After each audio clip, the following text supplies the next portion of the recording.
الله يسألني عن السمع، يسألك عن السمع يلي تسمع الأغاني. والله العظيم ما دمر قلوبنا للأغاني، وأغاني صاخبة باب الناس ما يمشي إلا على الأغاني آخر شيء. يا أخي ما تخاف من ربي يسبب منك كلمة السمع؟ تكفون يا أخواني اللي عنده أغاني، أترجاكم أبوس يديكم الأغاني جيبوها واتركوها من اليوم.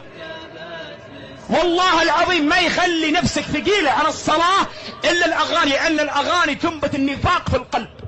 الأغاني تنبت النفاق في القلب. الأغاني تريد الزنا، الأغاني رقية الشيطان. والله العظيم ما أبالغ لما أقول لك إن أول خطوة للتوبة ترك الأغاني. أقسم بالله المغنيين والمغنيات ما حطوا هذه الأغاني إلا يبون يفسدون قلبي وقلبك، وفعلا استطاعوا.